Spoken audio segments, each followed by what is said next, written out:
A paz do Senhor a todos os irmãos, Deus abençoe. Estamos iniciando mais um EBD na TV. Eu sou o pastor Henrique, moro atualmente em Americana, São Paulo. Antes morava em Imperatriz, Maranhão. Se você deseja nos convidar para estarmos aí, entre em contato conosco. Está aí meu e-mail, henriquelhas@hotmail.com. Meu telefone, DDD do Maranhão ainda, 99, telefone 991520454. Telefone da minha esposa, irmã Edna, DDD de Americano, 19, telefone 98448-2187. Se você deseja nos ajudar, eu estou desempregado há mais de 6 anos, ainda não sou aposentado, então envie qualquer quantia para uma dessas contas. Você vê aí a Caixa Econômica, tem aqui o Bradesco e aqui o Banco Brasil. Banco Brasil, em nome da minha esposa Edna Maria Cruz Silva, está aí o Pix também.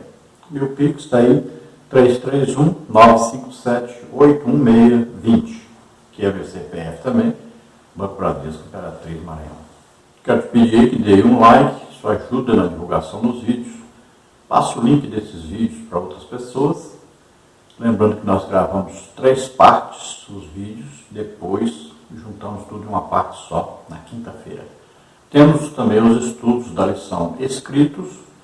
Temos também os slides que nós usamos aqui para gravar esse vídeo, que você encontra aí gratuitamente no nosso blog.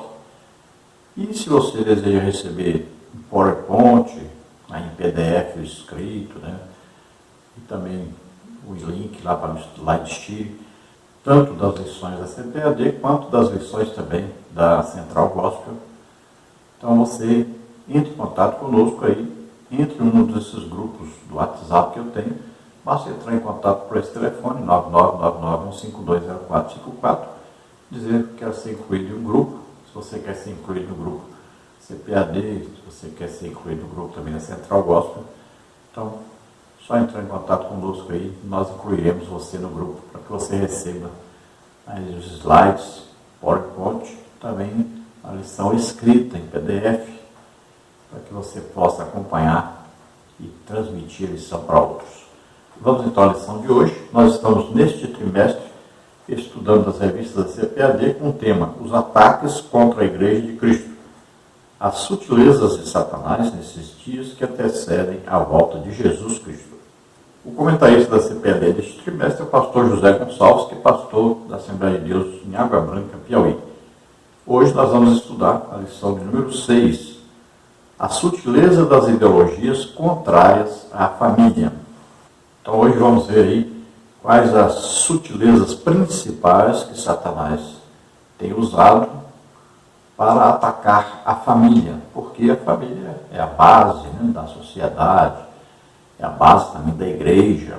A primeira igreja, na verdade, está na família, em casa, nos lares. Então primeiro nós temos aí que estarmos orando, jejuando, lendo a Bíblia, aí conversando em família sobre a Bíblia. Estamos também lendo a Bíblia em casa, junto com a família. Isso é um costume, nós devemos ter, estar sempre lendo junto com a família a palavra de Deus. Todos dentro da família devem ter o seu momento dedicado a Deus, um momento aí que você ora, que lê a Bíblia, que medita na Bíblia, que estuda um pouco a palavra de Deus, Deve cada um ter o seu dia de jejum. Isso é normal numa família que realmente é cristã. E muito mais real ainda numa família que é cristã, que é evangélica e que é pentecostal. Aqui comigo mora então minha esposa e minha filha. Todos nós temos o nosso devocional individual, temos a leitura bíblica antes de almoçar todos os dias, todos estudamos a Bíblia, todos ministramos a palavra de Deus, todos estamos em comunhão permanente com Deus, todos nós congregamos pelo menos 2 dias por semana, quando não estamos aí viajando e pregando por toda parte também. Então, assim deve ser a família, sempre em comunhão com o Espírito Santo, sempre em dedicação ao Evangelho. fazemos trabalhos, né, de visitação nos lares, fazemos trabalho de evangelização, além de vez em quando também fazemos culto em nossa residência, chamamos os vizinhos. Tudo isso é normal na vida, na família de um crente. Hoje, então, estudaremos aí os seguintes tópicos e subtópicos. Então, lição 6, a sutileza das ideologias contrárias à família. Tópico 1, família, projeto de Deus. Subtópico 1, uma instituição divina. Subtópico 2, a célula máter da sociedade. No tópico 2, fundamentos da família cristã. Subtópico 1, o casamento monogâmico e heterossexual. Subtópico 2, o casamento indissolúvel e confessional. No tópico 3, nós temos a sutileza da nova configuração familiar. Subtópico 1, casamento entre pessoas do mesmo sexo. Subtópico 2, sexualidade não binária. No tópico 4, princípios bíblicos para uma família sólida. Subtópico 1, o papel dos pais. Subtópico 2, o papel da igreja. Então vamos ver a família como projeto de Deus. Foi Deus que instituiu, que criou a família. E Jesus diz bem claro que quando Deus criou Eva, que deu a Adão, então Jesus diz bem claro que os dois formavam um só. Então aí a união entre um homem e uma mulher formando uma família. Quem instituiu isso foi Deus. Então está escrito, deixará o homem seu pai, sua mãe, se unirá à sua mulher, e serão os dois uma só carne. Está escrito em Gênesis e Jesus confirmou. Então a família é formada monogamicamente, ou seja, um homem e uma mulher só. Também é heterossexual, porque é um macho e uma fêmea. O casamento também é indissolúvel e também é confessional. Então veja que é feita uma aliança e Deus está presente nessa aliança. Os noivos confirmam que querem se casar, então é de livre e espontânea vontade, e o casamento, só uma coisa pode separar, é a morte. E a única exceção dada está em Deuteronômio capítulo 24, versículo 1, que o noivo, quando casava e a esposa não era mais virgem, ele tinha direito, então, de dar carta de divórcio e mandar embora. A única possibilidade de dissolver o casamento era esta. Se você quiser ver a confirmação aí dessa coisa feia falada em Deuteronômio 24, está em Deuteronômio 22. A coisa feia é exatamente isso. Quando se casava e a mulher não era mais virgem. Jesus se referiu a isso quando disse que Moisés permitiu o divórcio pela dureza dos corações. No tópico 3, a sutileza da nova configuração familiar. Vamos ver também falando sobre a nova configuração familiar que querem de toda maneira introduzir nas culturas, né? E aí entra a ONU por detrás disso, entra um projeto homossexual por detrás disso, e na verdade um projeto satânico para destruir a família. Querem então criar aí um novo tipo de sexo entre homem e homem, mulher e mulher, que na Bíblia está dizendo que é abominação. E dizendo, em Romanos capítulo 1, dizendo que Deus abandonou os homens que estavam pecando, estavam na idolatria, deixou eles fazerem o que quiserem, se desonrarem entre si, aí homem com homem, mulher com mulher. Paulo diz que nenhum efeminado entrará no reino de Deus. E aí Levítico diz que se um homem se deitar com outro homem como se fosse mulher, isso é abominação diante de Deus. E querem também dizer que as pessoas agora podem escolher, não precisa mais ser 100% homem nem 100% mulher. Podem fazer sexo entre si e também com outros de outro sexo. Dizem que as pessoas são livres para escolher, fazer o que quiser, viver do jeito que quiser. Porque as pessoas querem viver sem Deus. Então vamos ver o papel, né, da família aí tendo seu pai, sua mãe e os filhos, né? Pai que ama a sua esposa, esposa que é obediente, submissa ao seu marido, filhos que honram seus pais, e vamos ver que todos buscando a comunhão com Deus, vivendo para fazer a obra de Deus, amando ao Senhor, tendo sempre Deus no controle total da família, na orientação da família, o Espírito Santo, tendo sempre Jesus Cristo como único Salvador e Senhor. Vemos que a igreja tem um papel importante de receber essas famílias, orientar, cuidar e também trabalhar um projeto de evangelização de todos os povos. O textual da lição está em Gênesis 2,18, que diz: E disse o Senhor Deus, não é bom que o homem esteja só, far-lhe-ei uma adjutora que esteja como diante dele. Então, depois de olhar toda a criação, tudo que Deus criava, Deus dizia, é muito bom. Quando cria o homem, então Deus olha para o homem, vê que ele está só e diz que não é bom que ele esteja só. Então Deus faz para ele uma companheira, uma adjutora, alguém que vai ajudá-lo na sua tarefa, na sua vida aqui na terra, sempre estando ao seu lado, sendo sempre uma companheira, sendo sempre uma ajudadora, sendo sempre aí aquela que vai complementar a vida deste homem para que os dois possam constituir família, possam procriar e também ter o prazer sexual de um com o outro. Lembrando que para um casamento funcionar bem, tem aquelas coisas que precisam existir. Sempre o homem amando a sua esposa, como Cristo amou a igreja, então amor sacrificial, sempre a esposa sendo submissa ao seu esposo, assim como a igreja é submissa a Cristo. Quando constituir então a família, lembrando que os filhos são obedientes aos seus pais e honram seus pais. Isso são coisas básicas para que uma família tenha a estrutura e sobreviva numa sociedade tão terrível como essa que nós estamos tendo aí hoje vivendo no mundo. A verdade prática diz, dentre os muitos perigos que a sociedade contemporânea enfrenta, estão aqueles de natureza ideológica que planejam destruir a família. Então, além de terem os planos normais de Satanás contra a igreja, temos também a política, que é a ideologia, né?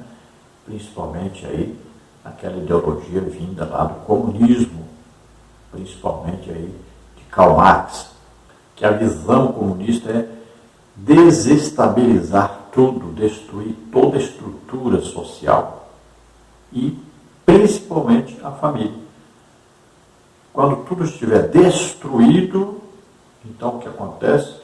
Eles vão governar escravizando as pessoas, tornando todos submissos a autoridades que eles vão viver muito bem, de maneira rica, enquanto todos os outros se tornam iguais, dependentes desses que governam, e governam com todo o luxo, né? Toda a glória para eles, enquanto todos se tornam subalternos, escravizados por esse sistema. Então eles querem, até na educação dos filhos, eles querem tirar dos pais para que eles mesmos eduquem para que essas pessoas se tornem seus escravos.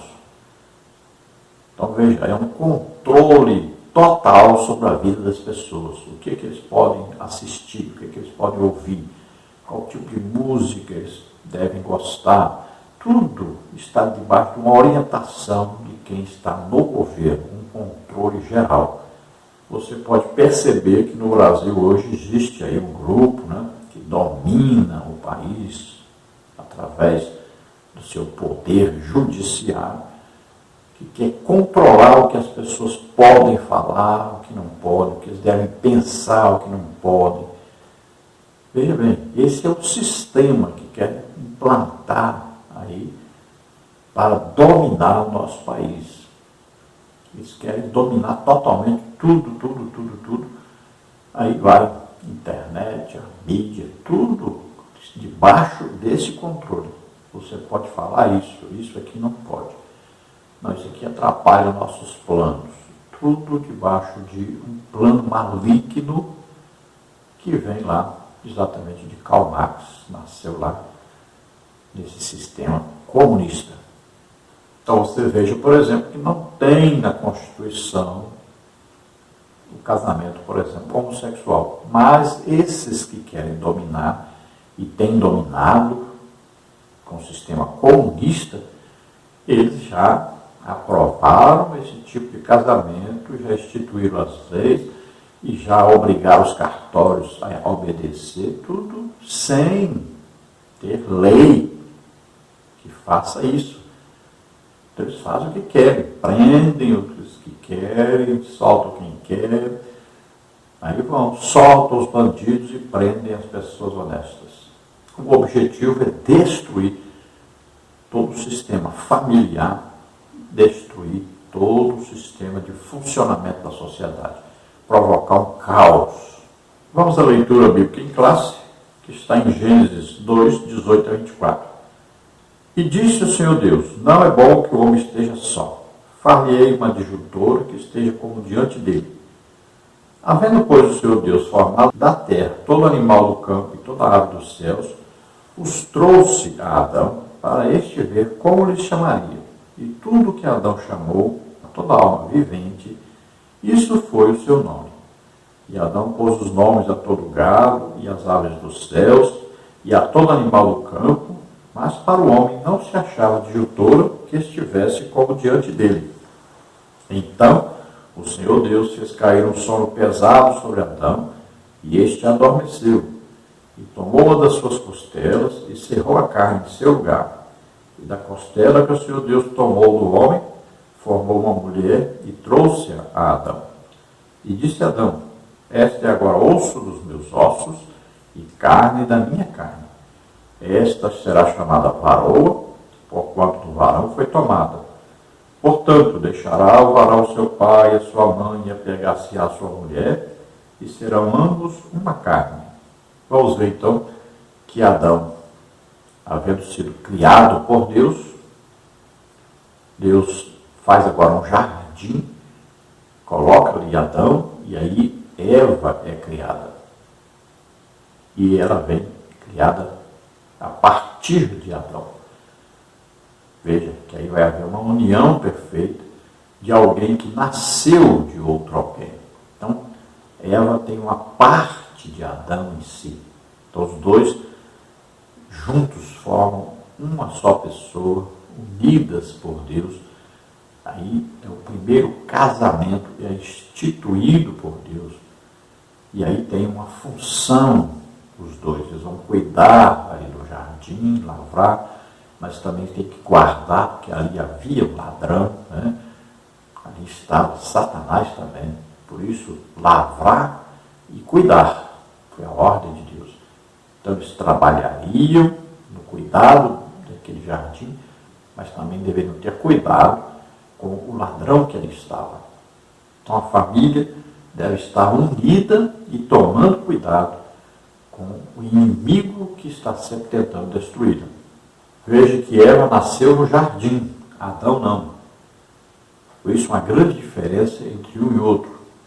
A maioria das mulheres gostam, né, de plantas, de flores, exatamente porque a mulher já nasceu em um jardim. Então, tem diferenças, né, muito grandes, e a união dos dois é que vai fortalecer este casal, esta família que vai nascer a partir deles. E os filhos são importantíssimos, são bênçãos do Senhor. O casal que se casa e não deseja ter filhos já está dizendo que não quer Deus na sua família, na sua casa. Então, o casal sempre deve pensar, para haver o casamento, deve haver o desejo de ter filhos, e Deus então abençoará essa união, essa família. É importante esse desejo de ter filhos. É a primeira função do casal. Então, vai haver o prazer sexual entre os dois, mas também vai haver aí uma função, uma obrigação, um projeto, né? Vai haver aí uma missão desse casal de ter filhos e educá-los, segundo a palavra de Deus, para que haja um corpo de Cristo, a igreja. É preciso então que haja as famílias e as famílias bem estruturadas dentro da palavra de Deus, da união com o Espírito Santo, debaixo sempre da submissão a Jesus Cristo, que é a cabeça desse corpo, que é a igreja. Vamos à introdução da lição, que diz: nesta lição mostraremos que a família é um projeto de Deus e que há valores fundamentais sobre os quais ela está edificada. Tratamos aqui também os perigos que rondam a família cristã. Velhas práticas como a infidelidade conjugal, bem como os modelos alternativos de construção familiar, são perigos que demandam nossa atenção. Contudo, há uma narrativa que faz passar a infidelidade conjugal como algo natural e normal. Mudou-se o rótulo, mas o veneno continua mortífero. Por outro lado, os pais devem ter cuidado a respeito das novas distorções da sexualidade, como a teoria gender-queer. Vigiemos. Então, a família é um projeto de Deus. Deus está por detrás dessa união entre o homem e a mulher, visando sempre então a procriação e também o prazer entre este casal. Também temos que ver que a família corre sério risco de desestruturação devido à influência satânica e também à política, né? Aí a ideologia das políticas que geralmente aí, essas contrárias à família sempre vêm lá de Karl Marx, né? E comunismo. Aí tem comunismo, socialismo, que no fim de tudo acaba sendo a mesma coisa, tendo a raiz maligna. Então existe aí uma liberação geral e os adultérios acontecem livremente. Nós podemos ver exemplo, né, como Sodoma e Gomorra. Casavam-se, davam-se casamento, comiam, bebiam. Então viviam de festa em festa, de diversão em diversão, e sexualmente não se preocupavam com a fidelidade matrimonial e também não se preocupavam com a pureza sexual. Então agora temos aí, surgiu, né, essa ideia de gender-queer, que significa que tanto a mulher pode ser 100% mulher, mas ela pode também ser 100% homem, se desejar. O homem também pode ser 100% homem e também pode ser 100% mulher, se desejar. E pode ser as duas coisas ao mesmo tempo, se desejar também. Então essa é a ideia de liberação total sexual, sem ter nenhum temor de Deus, sem ter aí nenhum controle da própria vida de cada um, sem ninguém ter controle de si próprio, querendo então agradar aos seus desejos pecaminosos. Nossa obrigação é sempre vigiar e tomarmos cuidado com a nossa família para que ninguém entre por esse caminho tortuoso que conduz ao inferno. Vamos passar propriamente então agora a lição e seus tópicos e subtópicos. Não se esqueça então de dar o seu joinha aí, seu legal. Não se esqueça de se inscrever aí no nosso canal. E temos aí os slides que nós usamos aqui nos vídeos, que nós colocamos ali em PowerPoint. E você pode adquirir gratuitamente isso. Basta entrar em um dos nossos grupos para que você receba toda semana os escritos em PDF ou em Word e também esses slides. Aí eu coloco tanto em PDF como também em PowerPoint, para que você possa usar quando for ministrar sua aula e para que você aprenda melhor a lição. Então entre em contato conosco, está aí meu WhatsApp e meu telefone 99951520454. Vamos então ao tópico 1 da lição: família, projeto de Deus. Subtópico 1, uma instituição divina. Quando consultado pelos fariseus sobre a questão do divórcio, Jesus respondeu: portanto, o que Deus ajuntou, não separe o homem. Mateus 19, 6b. Ao dizer que ninguém separasse o que Deus havia juntado, nosso Senhor se referia à constituição familiar. E mais, com essa fala, Jesus reconheceu que a família é uma instituição divina. Foi Deus e não o homem que a criou. A família, portanto, é a criação de Deus. Esse fato mostra a importância que a família tem no projeto de Deus para a humanidade. Ora, ele tem um projeto para a humanidade e nele Deus inclui a família. Ele tem um plano para a igreja e nele Deus também inclui a família.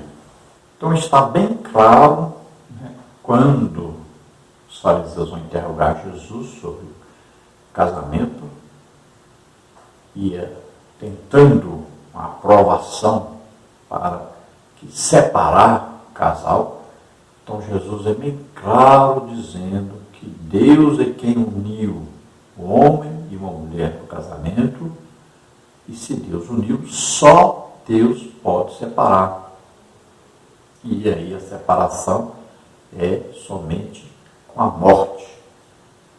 E veja bem que Jesus coloca aí uma cláusula: o homem só pode separar por permissão dada por Moisés e com a única opção: se ao se casar o homem descobrisse que a mulher não era mais virgem, então ele poderia, veja bem, ele poderia, não quer dizer que ele precisava, que ele é obrigado a fazer isso, não.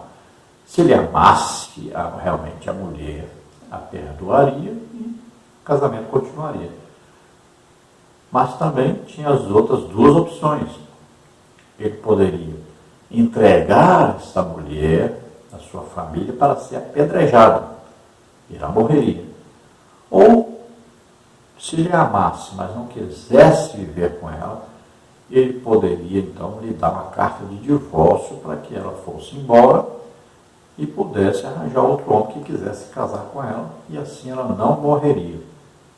Então, veja, essa é a única opção de um homem poder desmanchar o seu casamento. Só se ao se casar a esposa não fosse mais virgem. Não existe outra possibilidade de se desmanchar um casamento.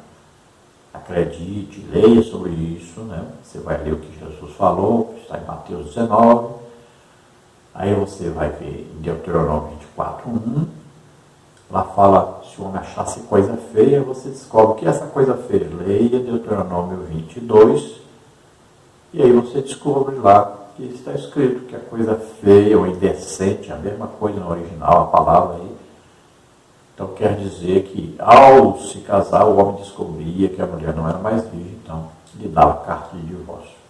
Então essa é a única opção, o único local aí onde você vai ver na Bíblia uma permissão para o casal se separar e haver aí um divórcio. Fora disso, o casamento só tem uma maneira de acabá-lo, é com a morte de um dos dois. E, é claro, no arrebatamento da igreja, né, também acaba. Se forem os dois salvos, sobem os dois lá em cima, né, espiritual, lá não existe casamento. E se um for crente e o outro não for, está escrito na Bíblia, será deixado um e levado o outro.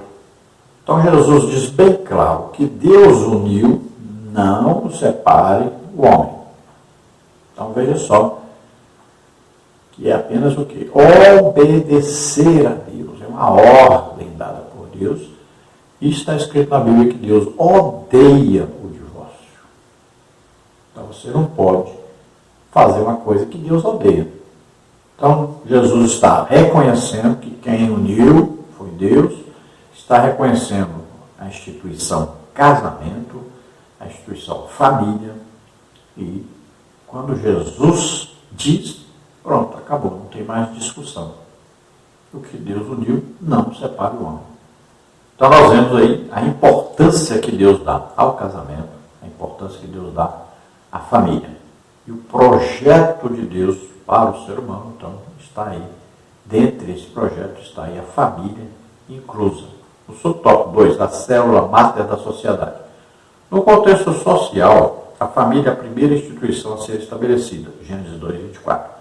ela é a célula máter da sociedade, ou seja, na base da sociedade está a família. Na verdade, não poderia haver sociedade ou vida social sem a existência da família. Esse fato é de suma importância para interpretar corretamente qualquer fenômeno social. Não há dúvida de que a desagregação da família moderna está no topo dos principais problemas sociais ora presenciados. Então, a família é a base da sociedade, não existe uma sociedade sem haver a família. Veja bem que tudo começa na família. Se a família estiver bem estruturada, olha aí, o pai, onde a mãe, a esposa, obedece ao seu esposo, tem um princípio de autoridade. Os filhos, vendo isso, também são obedientes aos seus pais. Aí o pai ama a sua esposa, os filhos respeitam e honram os seus pais e obedecem aos seus pais. Isso é princípio básico da família. Os filhos devem ser criados assim, nesse molde que está na Bíblia. Então, esta família bem estruturada vai influenciar a sociedade, a igreja, o colégio, as instituições. Tudo vai funcionar muito bem se as famílias estiverem bem estruturadas. Então, a educação dos filhos, aí a primeira sempre é da família. Então, eles podem estudar nos colégios, mas dentro de casa deve haver, então, essa educação dada pelos pais. A orientação primeira e mais importante. E sempre de acordo com a Bíblia, a palavra de Deus. Então, uma igreja forte é uma igreja onde tem famílias fortes, bem estruturadas. Um país forte é um país onde também as famílias são bem estruturadas. Então, veja a importância que tem a família. Então, a primeira igreja é a família. É ali onde deve haver a presença de Deus, o estudo da palavra de Deus. É ali onde vai ser estruturada uma primeira sociedade para depois lá fora esta família influenciar a sociedade onde vive. Então, o que você vê acontecer fora, você olha a sociedade em geral, é resultado da família, do que está acontecendo nas famílias. Se você vê uma família onde os filhos não obedecem seus pais, onde a esposa é que manda no marido, onde o marido não ama a sua esposa. Então, olha, está tudo desestruturado, tudo contrário à Bíblia. Essa família vai sempre causar problema na sociedade, vai influenciar para o lado errado, para o lado maligno a sociedade. Então, o principal ataque de Satanás é exatamente a família, para que essa família, sendo desestruturada, também cause a desestruturação na sociedade. No tópico 2, fundamentos da família cristã. No subtópico 1, o casamento monogâmico e heterossexual. No contexto do Novo Testamento, o casamento é monogâmico, isto é, o indivíduo só pode ter um cônjuge. A poligamia era muito praticada no mundo antigo, inclusive no contexto do Antigo Testamento. Contudo, no Novo Testamento, o princípio da monogamia não era apenas ensinado, mas, sobretudo, exigido, como está em 1 Timóteo 3,2. A poligamia, portanto, deve ser rejeitada como uma forma distorcida e pervertida da construção familiar. Da mesma forma, o casamento bíblico é heterossexual, isto é, constituído por um homem e uma mulher. Quando Deus criou o primeiro casal, os chamou de macho e fêmea, Gênesis 1:27. Por isso, Jesus disse que Deus criou homem e mulher, Mateus 19:4. Isso mostra que o gênero é baseado no sexo biológico, não há um terceiro sexo. Biblicamente, o casamento deve e precisa ser heterossexual, constituído por um macho e uma fêmea, um homem e uma mulher. Então veja que o casamento é monogâmico, quer dizer que o casamento é um homem só com uma mulher só. Deus não criou duas Evas para Adão e nem criou dois Adãos para Eva. Aí é um homem e uma mulher. Os dois se unem e formam um casal, se tornam um só nesta união. Vemos a poligamia, ou seja, homens tendo várias mulheres, e inclusive na Bíblia. Também vemos aí mulheres que têm vários homens, e a sociedade está vivendo dessa maneira. Mas qual resultado eles têm tido? Qual o resultado também da poligamia na Bíblia? Então nós vamos ver resultados funestos. Destruição de famílias. Veja aí que na Bíblia, por exemplo, Davi teve várias mulheres, seus filhos conviveram uns com os outros, se matavam uns aos outros, se odiavam uns aos outros. Veja só, isso é um exemplo clássico, né? Vemos aí Salomão com várias mulheres, e as mulheres perverteram Salomão, um homem que tinha uma comunhão profunda com Deus, que recebeu sabedoria como nenhum outro homem teve, e ainda assim deixou Deus, caiu na idolatria por causa das suas várias mulheres. Então vamos ver exemplos, né? E vamos ver que Deus nunca aprovou isso. Deus tolerava, mas nunca aprovou. Veja que era dada uma ordem. Samuel diz bem claro que o rei não deveria ter mais de uma mulher. Aí fala que não deveria ter riqueza, né? Fala que ele deveria ter uma cópia da palavra de Deus, que todo dia tinha que ler. Então veja, a orientação de Deus não era que o homem pudesse ter mais de uma mulher. É sempre um homem e uma mulher. E Jesus confirmou isso. Deus uniu um homem e uma mulher, um macho e uma fêmea. Veja que a posição, então, do casamento heterossexual quer dizer isso. Sempre um macho e uma fêmea. Aí é um homem e uma mulher. E não existe outra formação dada por Deus. Tudo o que fazem os homens hoje aí, dizendo que existe aí terceiro sexo, quarto sexo, quinto sexo e tanta coisa, né, que inventam por aí, tudo isso é o pecado, é a escravidão que Satanás impõe às pessoas, domina a mente das pessoas, e eles vão se pervertendo cada dia mais. E se você ler Romanos capítulo 1, vai ver que Deus abandonou esses homens, já que eles são rebeldes, querem viver do jeito que quiserem. Deus os abandona, deixa eles fazer o que quiserem, a se autodestruírem. Pode ver que as doenças principais e mais terríveis são transmissíveis exatamente por esse tipo de pessoas. E acaba atingindo pessoas que não têm nada a ver com isso. Podemos ver essa última doença aí, varíola dos macacos, né, que é principalmente transmissível exatamente por esse tipo de sexo fora do casamento ou sexo contrário à natureza que Deus criou. E acaba toda a sociedade sofrendo por causa disso. Então, se nós olharmos na biologia, coisa bem simples, né? Aí, cromossomos, aí tem gametas, né, femininos, gametas masculinos.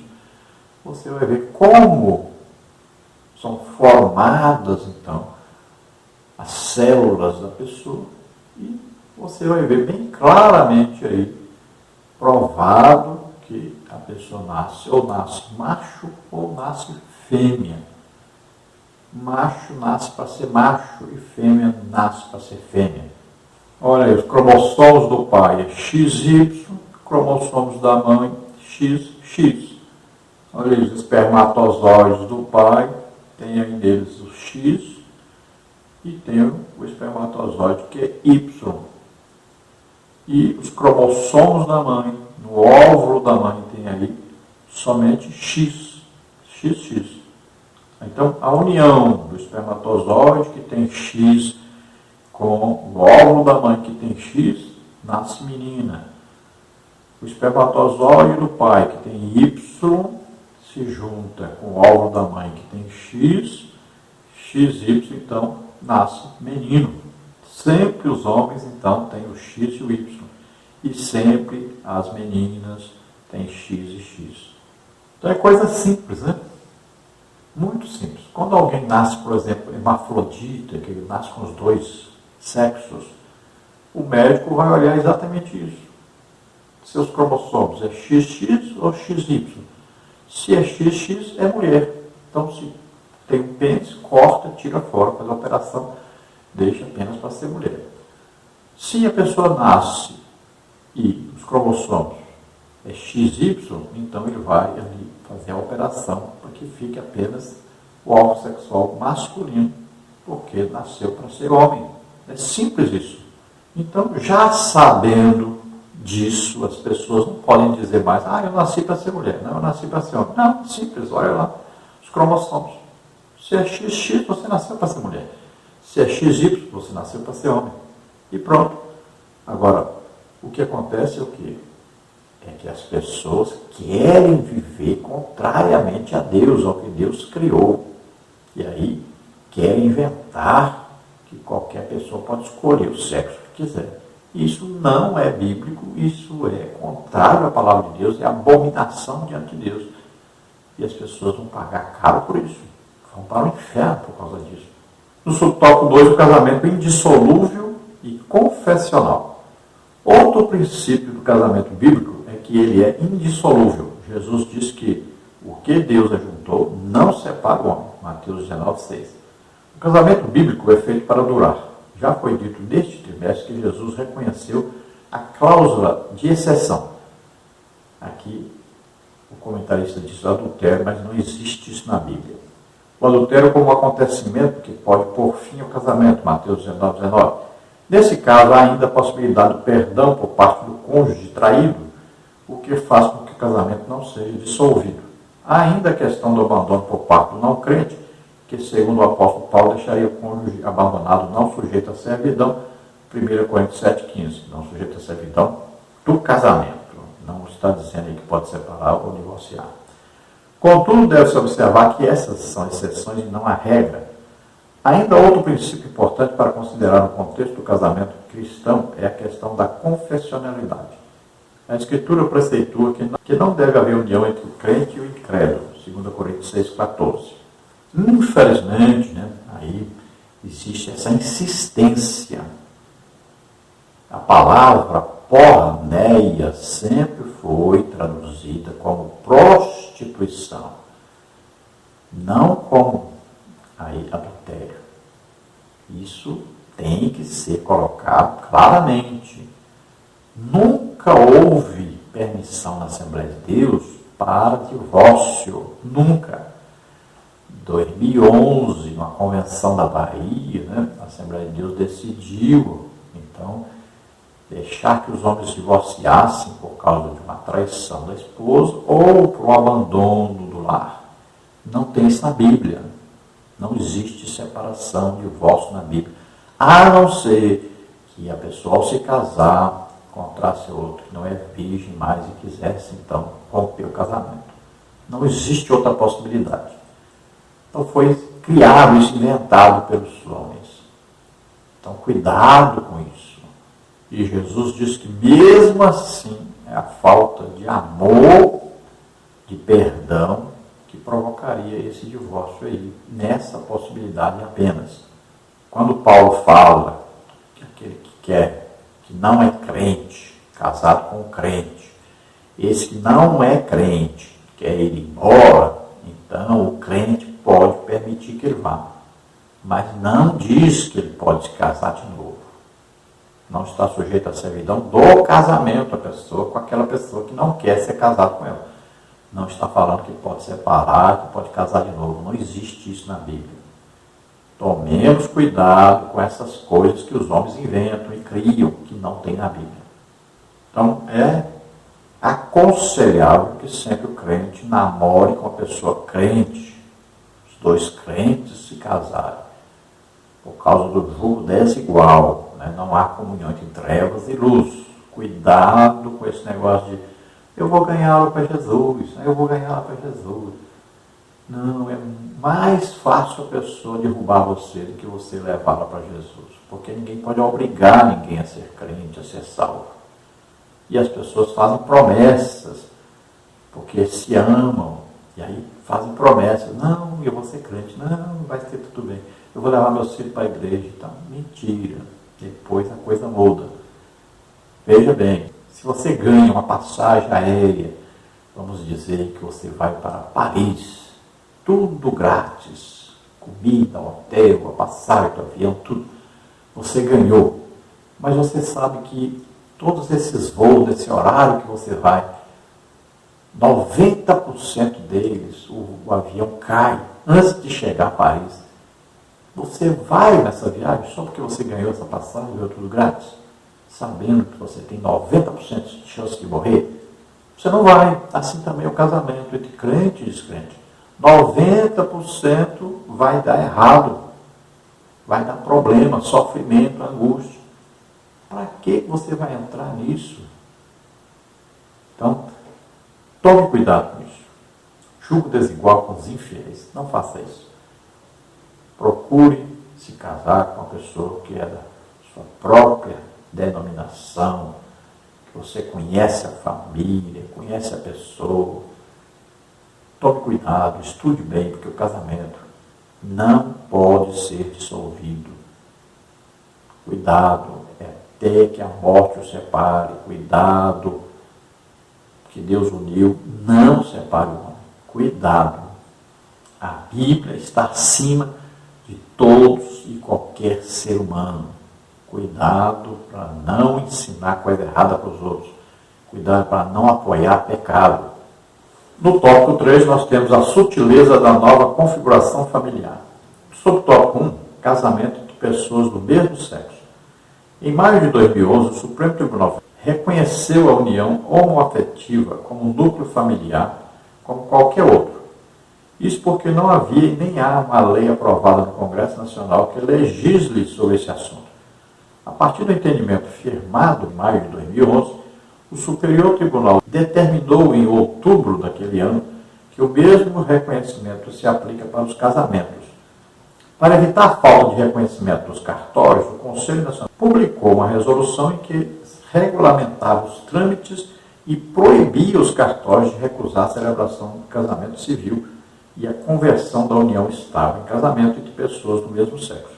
Essa nova configuração familiar dada pela justiça brasileira provocou reações entre os cristãos, principalmente os evangélicos. Ora, entendemos que a família é formada por homem e mulher, conforme definido na Bíblia, e não entre duas pessoas do mesmo sexo, Gênesis 2, 24. O próprio Jesus afirmou que no princípio Deus fez macho e fêmea, Mateus 19, 4. Então veja que houve aí uma artimanha satânica combinada para apoiar essa união abominável diante de Deus, para aprovar esse pecado terrível diante de Deus. Veja só o que os homens fazem. Então houve aí toda uma artimanha traçada, bem organizada, e fizeram isso impositivamente, como é o comunismo, na verdade. Agiram como os verdadeiros comunistas, na verdade. Veja só, nós não temos que apoiar isso e nem aceitar isso.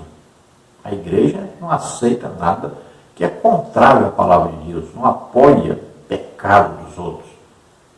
Pelo contrário, a igreja mostra a verdade. Então veja só que ficou dessa maneira. A igreja não faz casamentos de homossexuais, não aprova sexo fora do casamento,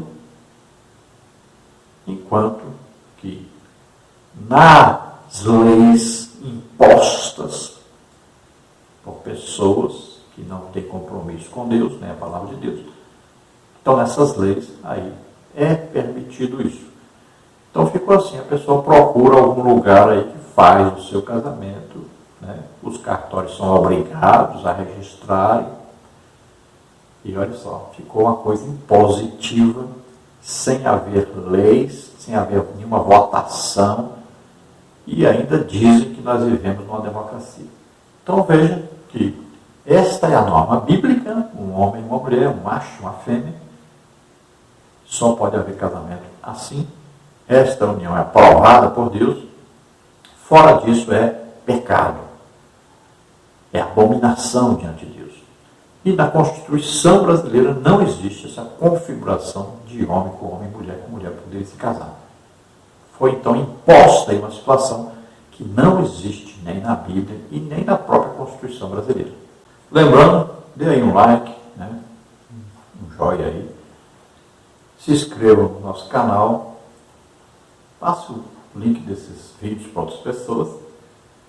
E se você deseja receber aí a lição escrita, os nossos comentários, aí, tem bastante comentário aí de livros, né, de outros autores aí e tal. Então, você recebe em PDF, em Word também. E os slides que nós usamos aqui, nós mesmos é que fazemos. Então, você recebe esses slides também, aí em PowerPoint ou em PDF. Tudo gratuitamente tem no nosso blog e nós passamos para você pelo WhatsApp. Basta você entrar em contato conosco. Telefone 99991520454. Vamos prosseguir então, ainda dentro do tópico 3, a sutileza da nova configuração familiar. Subtópico 2, sexualidade não binária. Uma pessoa não binária é aquela que não se percebe como pertencendo a um único gênero. Nesse aspecto, ela acredita que a expressão de gênero não se limita ao sexo masculino e feminino. Essa pessoa é genderqueer, teoria que diz existirem pessoas que não são nem 100% homens, nem 100% mulheres. Assim, uma pessoa não binária pode achar que não é homem ou mulher. Nesse caso, teria uma ausência de gênero, ou ainda pode achar que é as duas coisas ao mesmo tempo. Isso significa que, mesmo tendo o órgão genital de determinado sexo, não se reconhece dentro desse gênero. Evidentemente que isso contradiz a forma de expressão da sexualidade conforme revelada na Bíblia, Levítico 18. É também uma negação das leis biológicas que definem os sexos masculinos e femininos. Então, na verdade, é uma pessoa que se revolta contra a criação, contra aquilo que Deus determinou para ela. Então, ela nasceu com os cromossomos XX, é mulher. Nasceu com cromossomos XY, é homem. Mas a pessoa não aceita isso. Então, ela se rebela contra a criação de Deus. Ela quer viver a sua maneira, do seu próprio modo, sem se interessar no que é certo, o que é errado, o que agrada a Deus ou não. Então, ela escolhe o seu próprio caminho, independente, né? Por isso que a pessoa diz que o corpo pertence a ela, faz o que quiser com o seu corpo, não sabendo que sua vida pertence a Deus, seu corpo, tudo que existe pertence a Deus e que nós temos que obedecer a Deus e seguir aquilo que Deus determinou. Então, essa pessoa quer viver a seu bel prazer. Algumas escolhem, um homem escolhe ser mulher, se comportar como mulher. Outros escolhem que vão ser homens, mas vão gostar de outro homem. Aí a mulher resolve que ela quer ser homem, se comportar como homem. E essas pessoas fazem até operações, né, plásticas. Então, essa mulher quer se comportar como homem, e aí toma remédio, né, para ter a voz de homem, corpo de homem, assim como lá o homem começa a tomar remédio para ficar com o corpo de mulher, faz a operação e tudo mais. E essa mulher decide que às vezes ela é mulher também, às vezes é homem. E é interessante, né, porque o homem que se interessa por outro homem quer que o outro se pareça com mulher. Então, tem que falar igual a mulher, ter trejeitos de mulher, corpo de mulher. Na verdade, ele quer uma mulher. Mas por causa do seu desvio moral, então ele quer que o outro se comporte como mulher. Assim como a mulher que diz que gosta de outra mulher e ela quer que a outra mulher se comporte como homem, tenha uma voz de homem, corpo de homem, embora não seja homem. Na verdade, ela quer um homem. Mas a rebeldia contra Deus, contra a sua própria criação, provoca então esse desejo de se tornar aí alguma coisa que Deus não quis que ela se tornasse, né? Então as pessoas se rebelam contra Deus, contra a própria natureza, contra a sua própria biologia aí que diz, nasceu homem ou nasceu mulher, e nasceu para ser homem ou nasceu para ser mulher. Mas a pessoa se rebela contra isso e quer viver diferente. Muitos para aparecer, alguns para poder se tornar famosos, outros para concordarem com os outros, outros por causa de criação dos pais, né? Outros por algum problema que tiveram e para fugir desse problema. Então, são vários os motivos. Então, as pessoas pensam que podem fazer o que quiserem, viver da maneira que quiserem, agirem do jeito que quiserem, se rebelam e vão ter a recompensa. A recompensa é inferno. Isso está escrito aí na palavra de Deus, que é abominação diante de Deus. Está escrito aí que nenhum desses herdará o reino de Deus. Então, está bem claro isso na Bíblia. Se a pessoa quer obedecer a Deus, é voluntário. Ninguém é obrigado. A pessoa quer ou não quer servir a Deus, quer ou não quer ser salvo. A pessoa pode escolher. Então, esse nome aí, Genderquir, já é uma escolha, né, para disfarçar o pecado que as pessoas vivem. Inventaram um nome diferente, né, para poder dizer que são especiais, são diferentes. E querem obrigar as pessoas ainda a aceitá-los, né? Aí consegue pessoas para fazer até leis e normas aí, obrigando os outros a aceitarem essas coisas. Imagine, querem obrigar até as pessoas a aceitarem aí um homem entrar no banheiro das mulheres, uma mulher entrar no banheiro dos homens, né? Isso elas não fazem, né? Porque têm medo. Mas os homens querem, porque querem entrar no banheiro das mulheres, e aí ninguém pode falar nada, ninguém pode reclamar nem nada. Querem prender as pessoas que reclamarem disso. Querem ir um homem com um homem no colégio lá se beijar e ninguém pode falar nada. Imagine, é assim que querem obrigar as pessoas a aceitar uma coisa que é antibíblica, antinatural e anti-Deus. No tópico 4, princípios bíblicos para uma família sólida. Subtópico 1, o papel dos pais. Os pais têm um papel preponderante na base da formação familiar. Isso significa dizer que os pais têm a missão de transmitir valores a seus filhos, Deuteronômio 6, 6 a 9. A educação dos filhos, portanto, deve tomar como princípio os valores ensinados pela palavra de Deus, a Bíblia, Provérbios 1, 8 e 9. A crise atual da família é uma crise de valores, onde a desestruturação familiar, a ausência de valores fortes predomina. Nesse aspecto, de alguma forma, os pais falharam em transmitir ou incutir na formação dos filhos aquilo que os definiria como verdadeiros cidadãos dos céus. No meio dessa guerra cultural, na qual se procura a desconstrução da identidade cristã, não dá para ser neutro. Todos os pais compromissados com a família e a sociedade na qual vivem têm o dever moral de dar a conhecer a seus filhos o que Deus estabeleceu como modelo para a família cristã. Então veja, os pais têm uma importância muito grande na criação dos filhos. A gente vê pai aí, onde os filhos batem na cara dos pais, xingam os pais, gritam com os pais, e isso desde criança. Aí os pais não corrigem, não educam corretamente seus filhos, deixam os filhos aí passarem horas e horas no celular, na TV, no computador, não tem nenhuma regulamentação, não tem nenhuma correção, estão criando monstros dentro de casa e depois esses filhos vão bater nos pais, vão brigar aí, vão até matar os seus pais. Olha só, por causa de uma criação que é dada hoje nas casas, nas famílias, que não tem nada a ver com a Bíblia. Então, a Bíblia diz bem claro, corrija o seu filho, use a vara, está aí na Bíblia. Faça do jeito que a Bíblia ensina, para que a sua família seja bem estruturada. Crie seus filhos sempre na admoestação da palavra de Deus. Forme uma família de acordo com a Bíblia, onde o marido ama a esposa é obediente, né, ao seu esposo, submissa ao seu esposo. Aí vai se criar o quê?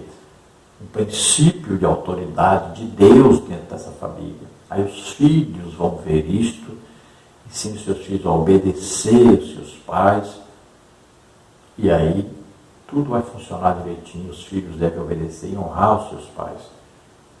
Cuidado com o jeito que você tem criado sua família, deixado sua família de qualquer maneira. Cuidado você que não dá educação à sua família. Quais os valores que a família deve ter? Os que estão na Bíblia. Então, crie os seus filhos de acordo com o que está na Bíblia. A palavra de Deus ensina como cuidar dos filhos corretamente, como o casal se comportar corretamente. Então, assim faça na sua família e tudo vai dar certo.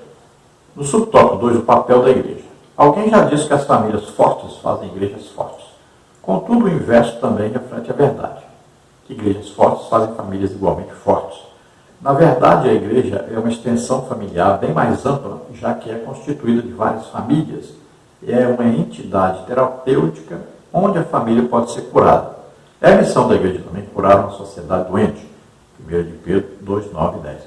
Por outro lado, uma igreja doente, não acolhedora e distante da sociedade, não está cumprindo a missão para a qual foi chamada.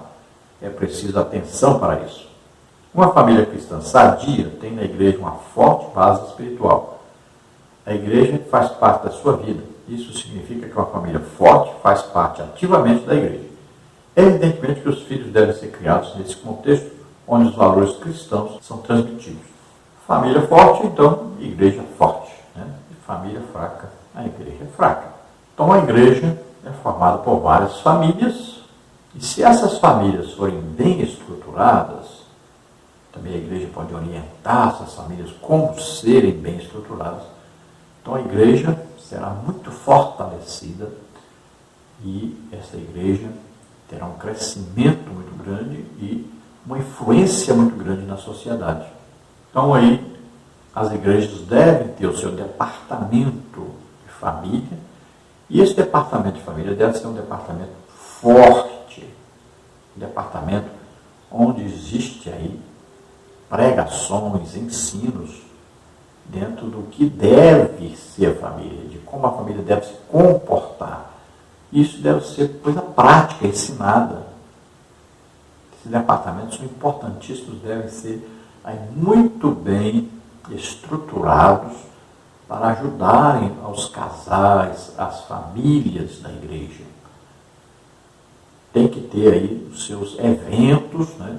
Tem que ter aí um culto, toda semana deveria ter um culto específico para a família nas igrejas, para se dar o quê? Orientações de como as famílias se comportarem, como os pais se unirem, como os filhos estarem debaixo da orientação dos seus pais, como haver aí sempre o quê?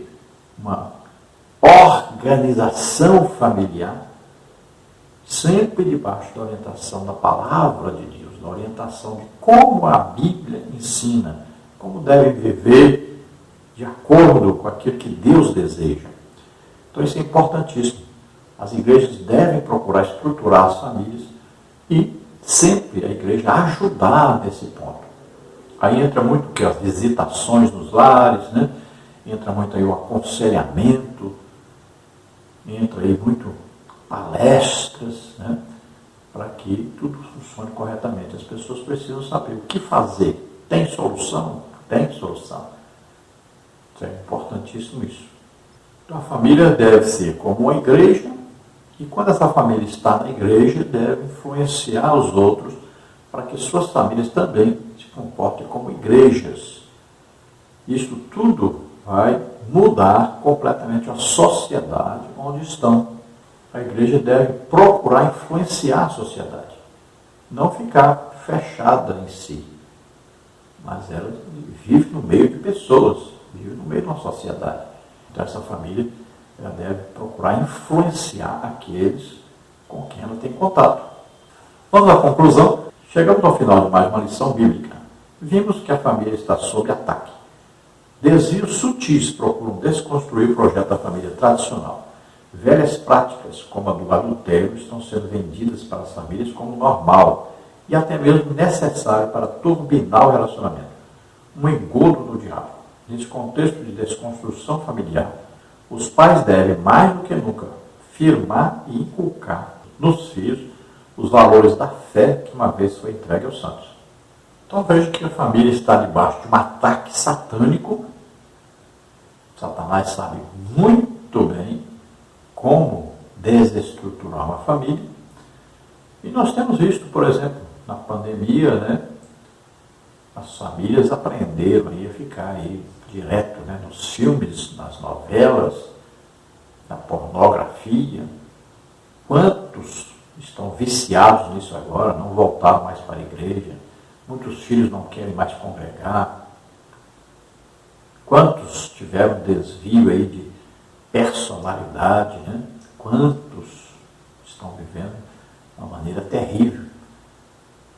Porque, ao invés de aproveitarem a pandemia para se unirem mais, se educarem mais, estarem mais em comunhão com Deus, fizeram exatamente o contrário. Se distanciaram de Deus, abraçaram os prazeres do mundo. E aí, essas configurações que Satanás tem passado para as pessoas têm entrado na casa dos próprios crentes. Então, tomemos cuidado com isso, né? Olha aí, cuidado com a pornografia, cuidado com o sexo anal, isso não existe na Bíblia, isso não é aprovado por Deus. Cuidado, rapaz, você nasceu para ser homem, seja homem. Cuidado, moça, você nasceu para ser mulher e deve ser assim, mulher, se aceite assim e viva assim. Então, o homem se interessa por mulher, a mulher se interessa por homem. Cuidado com o namoro, sempre cuidado, mantenha a sua virgindade, não copie o mundo, não copie filmes, novelas, cuidado, seja santo, porque Deus é santo. Vamos orar agora. Se você deseja entregar sua vida para Deus, se arrepender dos seus pecados, começar uma vida nova com Deus agora, faça isso. Creia que Jesus Cristo veio, levou sobre ele nossos pecados, doenças, enfermidades, maldições, morreu por nós em nosso lugar na cruz e ressuscitou. Também vamos orar se você estiver doente, enfermo, seja curado agora. Vamos orar. Pai querido, em nome de Jesus, te apresentamos essas vidas que se chegam a Ti, arrependidos dos seus pecados. Ó Senhor, recebe-os por filhos agora, Senhor. Dá a eles a comunhão com o Espírito Santo. Me causei. Dá a eles a alegria de viver para Ti, em comunhão com o Senhor. Livra o Senhor de todo mal. Ajuda o Senhor para estruturar as suas famílias. Todo aquele que está doente, está enfermo, agora seja curado em nome de Jesus. Toca neles agora, Senhor, e cura totalmente. Solta todo mal em nome de Jesus. Glória a Deus. Amém.